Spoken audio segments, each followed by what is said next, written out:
G'day folks, Uncle Knackers here. Now look, I think it's a rite of passage that anybody who has ever had a crack at woodworking has to try at least once to make a planter box. And as you'd expect, YouTube is plastered with planter box videos. So why make another one, I hear you say? Well, I'm glad you asked. Mine's going to be a little bit different for the following 5 reasons. Not 3, not 4, 5. Number 1, it's going to incorporate inbuilt lighting for that ultimate nighttime display. Now that's pretty snazzy. 2, it's going to include a plastic insert for reasons that I'll explain later on. 3, this planter box is going to outlast 99.9% of the planter boxes out there. So it's going to be incredibly durable, which is also great bang for your buck. Number 4, it's going to have a modern type look and feel about it. And finally, number 5, it's going to come with its own set of plans to make building one the same as mine a piece of cake. Alrighty, let's get this show on the road. Now to make this planter box extremely durable and to give it that more modern look that I'm after, I'll be using Merbau or Merbau, depending how you say it, hardwood decking boards. And I'll be using these for the sides and for the top or the capping of the planter box. And for the legs, I'm simply using bog standard treated pine, also known as pressure treated lumber, which I'll be painting black. And of course, you can always replace the Merbau if you think it's too expensive or you can't locate it with treated pine or pressure treated lumber, and then just simply stain it to get the colour that you're after. Now the first thing I need to do is grab that stick of treated pine and cut those legs to the correct dimension using my table saw. Now look, if you don't have a table saw, don't stress, as you can do exactly the same thing using a circular saw with the ripping guide attached. And don't forget to activate your very sophisticated dust collection system, as the table saw can create a fair bit of mess. Next on the agenda, I need to cut the legs to length on my trusty old miter saw. And as you can see, I'm attaching these easy to make miter saw outfeed wings, which by the way are an absolute game changer, as they enable you to cut longer pieces of wood safely and more accurately. And if you're interested in making a set for yourself, check out the plans in the description box down below. Now with the outfeed wings attached, you can simply position a stop block in place to make all your cuts exactly the same size.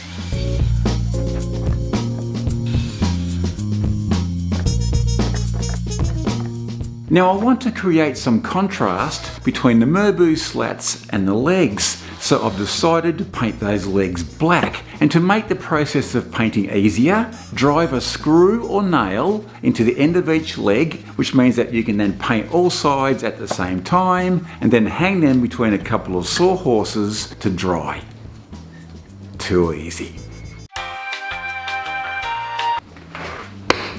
Sorry about the interruption folks, but I'd like to ask you for a quick favour. First of all, I hope you're enjoying what you're watching so far, and if you, like me, enjoy making stuff and want to see more woodworky type tips, tricks and projects just like this one, and maybe even the odd pathetic eye-rolling dad joke thrown in for good measure, please hit that subscribe button and don't forget to click the bell. Okay, good stuff. Back to the planter box. Now to get the look that I'm after, the sides for the planter box are going to be a combo of full-size decking boards mixed in with a decking board cut into 2 pieces. Now if you're doing the same design as me, don't just cut the board in half, as you'll finish up with 2 slightly different width boards, and you don't want that. Once those boards have been cut into 2 pieces, one side is going to have a sharp edge, which isn't ideal. So out comes my trusty old RT1000 portable router table with a round over bit attached to my trim router, which puts a nice little round over on that square edge, making all sides of the board match. Now, if you're interested in having a go at making the amazing RT1000, I'll leave a link to the plans down below.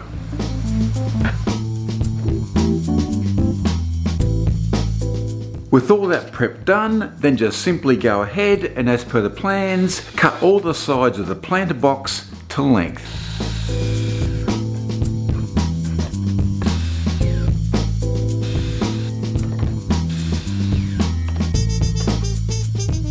Now, with the way the boards on all four sides match up on this particular planter box, once it's all put together, the assembly process is a little different to the conventional way in which you would make a planter box. And because of that, you'll need to set up a jig similar to mine here, which should ensure that it goes together squarely and with all the boards spaced equally.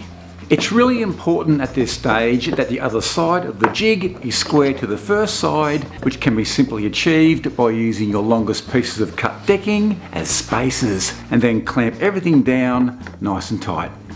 And as I do with all decking type jobs, I like to use a jig to mark out the holes for the screws, which helps keep everything neat and tidy. And speaking of keeping things tidy, it's a good idea to use a countersinking tool prior to driving in the screws so that the screw head, when driven in, sits just beneath the surface of the wood. And as far as the spacing of the boards go, I'm using these very handy little plastic shims, which are each 1.5 millimeters thick, and I'm going to double those up to make the correct board spacing.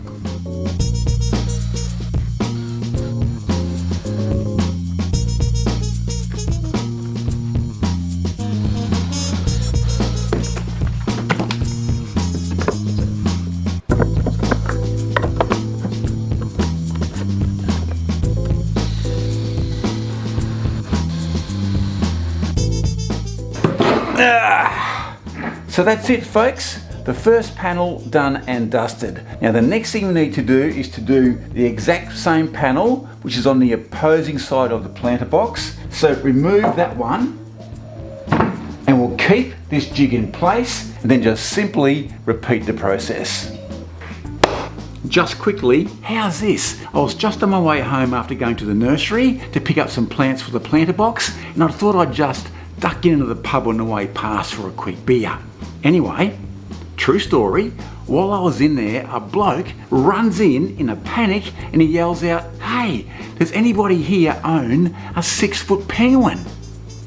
Everyone says, "No." And the guy goes, "I think I just ran over a nun." 6-foot penguin. Seriously. Now all that's left to do is to fill in the pieces just like a jigsaw. And just remember, there's no mad rush and no trophy for finishing first. So take your time, make sure all the pieces line up, and away you go. Too easy? Lemon squeezy.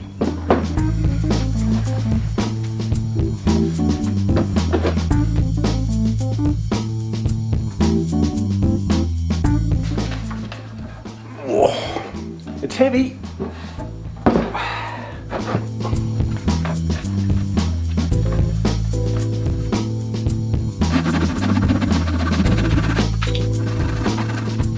Now, like I said at the start of the video, this planter box is going to outlast 99.9% of the planter boxes out there, simply because of this plastic container, which, by the way, you can substitute with any other style of plastic container you like. Just make sure that it's heavy duty.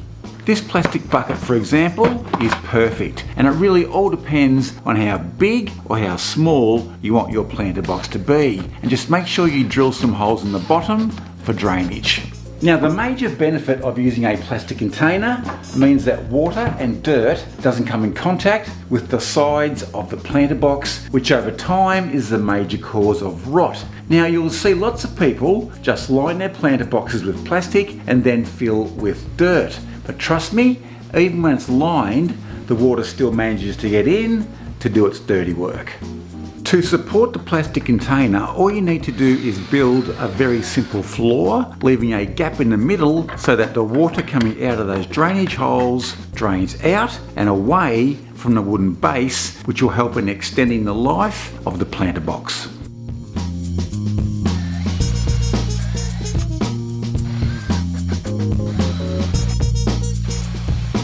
Now with the one wide board that I have, we're going to cut the capping to the correct dimension, and then with the offcut we can cut that to size for the trim that will be screwed to the underside of the capping.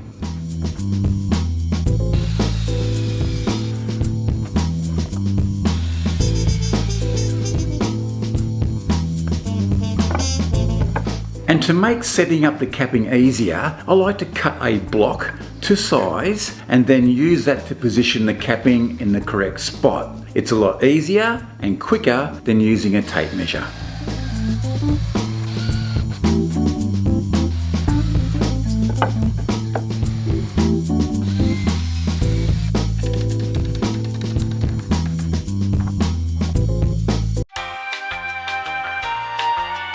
Driving a nail into hardwood without bending it is actually quite difficult even for the seasoned professional, which is why I like to use a candle to lubricate the nail in a thin layer of wax. Either rub the nail over the candle or do what I do and drive the nail into it, which will give it a really good coat, making nailing into hardwood 100 times easier. Great tip, knackers! Now I promised you guys a planter box that illuminates at night, and here it is. I've got my LED strip, check, complete with fancy remote control, ooh la la, and I've also got this LED strip channel diffuser or something I think it's called, and the light just simply sits inside that channel with an opaque cover that comes with the channel, and that'll go over the top. And this protects the lights as well as softens the glow, because we don't want that light to be too harsh. And this will just sit there like that and screw down, and then I'll just simply screw a wooden strip in front of that. Too easy. The aluminium extrusion channel that the LED light sits in can easily be cut with your miter saw or a hacksaw. Just make sure that you pre-drill and countersink the holes so that your screw sits nice and flat and doesn't interfere with the LED strip.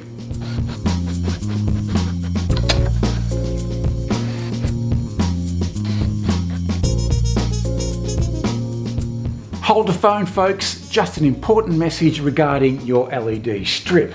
Now I made a big mistake when I bought this one here, because after I bought it, opened up the pack, the instructions read that I couldn't cut the strip to length, and it was also not suitable to be enclosed in a cover of any sort. And also because of the width of that strip there, I found it difficult to bend it around the corner of the planter box. So I had to ditch that one, and I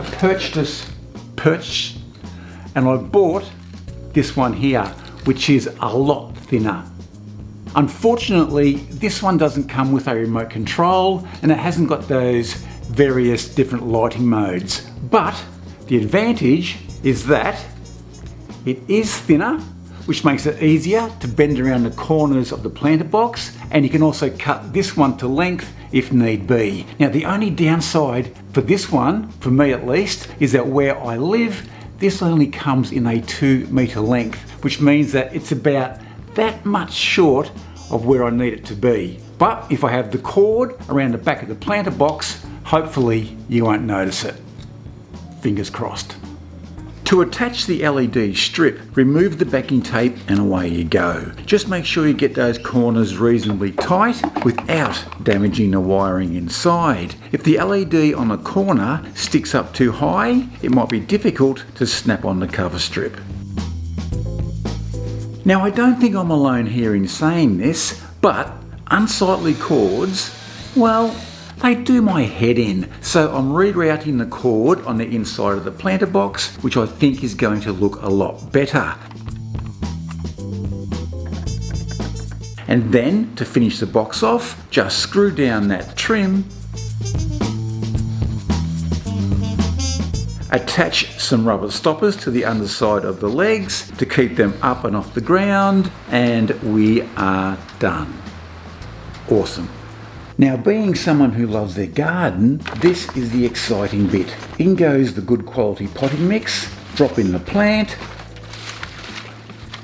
place some stones on top to finish off the look, give it a good water, and bingo. How good does that look? The perfect planter box to light up your deck, porch, or pool area. And don't forget, if you want to make one the same as mine, the plans are in the description box down below.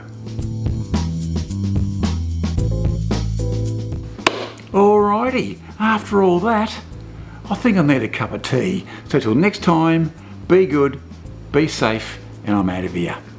Cheers.